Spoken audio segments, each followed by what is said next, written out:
2024ರ ಲೋಕ ಸಮರಕ್ಕೆ ಕೈ ನಾಯಕರು ಸಕಲ ರೀತಿಯಲ್ಲೂ ಸಜ್ಜಾಗ್ತಾ ಇದ್ದಾರೆ, ತಯಾರಿಯನ್ನ ಶುರು ಮಾಡಿದ್ದಾರೆ. ಫೆಬ್ರವರಿ 15ರೊಳಗೆ ಅಭ್ಯರ್ಥಿಗಳ ಮೊದಲ ಪಟ್ಟಿ ಫೈನಲ್ ಆಗುತ್ತೆ ಅಂತ ಹೇಳಲಾಗ್ತಾ ಇದೆ.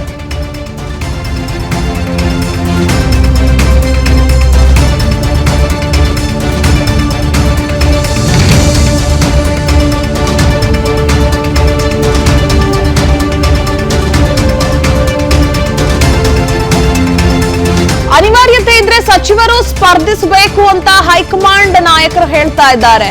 ಕೆಲ ಸಚಿವರ ಜೊತೆಗೆ ಸುರ್ಜೇವಾಲಾ ಅನೌಪಚಾರಿಕ ಚರ್ಚೆ ನಡೆಸಿದ್ದಾರೆ. ನಿನ್ನೆ ರಾತ್ರಿ ಖಾಸಗಿ ಹೋಟೆಲ್ನಲ್ಲಿ ಸಚಿವ ದಿನೇಶ್ ಗುಂಡೂರಾವ್ ಅವರ ಜೊತೆ ಚರ್ಚೆ ನಡೆಸಿದ್ರು ಸುರ್ಜೇವಾಲಾ. ಸಚಿವರ ಸ್ಪರ್ಧೆಗಿರುವ ಸಾಧಕ ಬಾಧಕಗಳ ಕುರಿತು ಮಾಹಿತಿಯನ್ನ ಸಂಗ್ರಹಿಸಿದ್ದಾರೆ. ಅಂದ್ರೆ ಇವತ್ತು ಕೂಡ ಕೆಲ ಸಚಿವರು ಹಿರಿಯ ನಾಯಕರ ಜೊತೆ ಮಾತುಕತೆ ನಡೆಸ್ತಾರಂತೆ ಸುರ್ಜೇವಾಲಾ.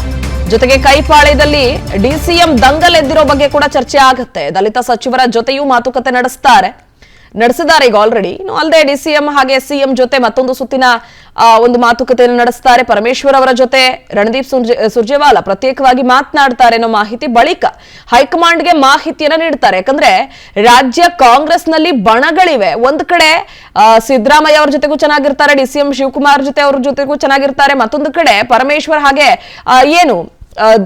ಪರಿಶಿಷ್ಟ ಜಾತಿ ಅಥವಾ ಹಿಂದುಳಿದ ವರ್ಗಗಳ ಸಚಿವರು ಅಂತ ನಾವೇನ್ ಕರಿತೀವಿ. ಸೊ ಇವರೆಲ್ಲರೂ ಕೂಡ ಒಂದ್ ಕಡೆ ಸಿಎಂ ಡಿಸಿಎಂ ದೆಹಲಿಗೆ ತೆರಳಿದಂತಹ ಸಂದರ್ಭದಲ್ಲಿ ಡಿನ್ನರ್ ಪಾಲಿಟಿಕ್ಸ್ ಅನ್ನ ಮಾಡಿದ್ರು.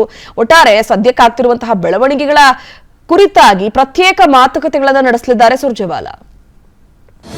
ಅನುಕ್ಷಣದ ಸುದ್ದಿಗಳಿಗಾಗಿ ವಿಸ್ತಾರ ನ್ಯೂಸ್ ಯೂಟ್ಯೂಬ್ ಚಾನೆಲ್ ಸಬ್ಸ್ಕ್ರೈಬ್ ಮಾಡಿ. ಹೊಸ ಸುದ್ದಿಗಳ ನೋಟಿಫಿಕೇಶನ್ಗಾಗಿ ಬೆಲ್ ಐಕಾನ್ ಕ್ಲಿಕ್ ಮಾಡಿ. ಲೇಟೆಸ್ಟ್ ಅಪ್ಡೇಟ್ಸ್ಗಾಗಿ www.vistaranews.com ವೆಬ್ಸೈಟ್ಗೆ ವಿಸಿಟ್ ಮಾಡಿ. ಅಂಗೈಯಲ್ಲೇ ಜಗತ್ತಿನ ಸುದ್ದಿ ತಿಳಿಯಲು ವಿಸ್ತಾರ ನ್ಯೂಸ್ ಕನ್ನಡ ಆಪ್ ಡೌನ್ಲೋಡ್ ಮಾಡಿ.